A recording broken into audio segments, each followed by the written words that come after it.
In this video, I'm going to show you how to fix Apple Pay Face ID not working for payments.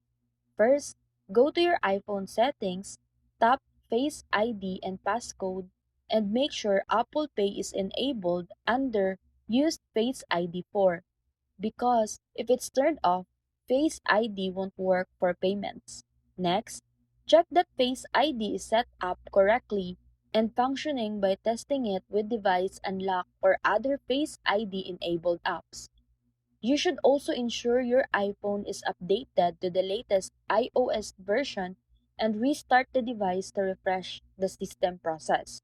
If Face ID still doesn't work for Apple Pay, try removing and re-adding your card in the Wallet app, since sometimes a card-specific glitch can prevent Face ID authorization.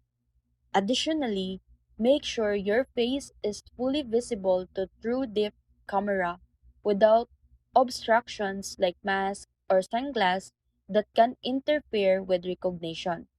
If the problem continues, contact Apple support or your card issuer to check for any account restrictions. So that's it.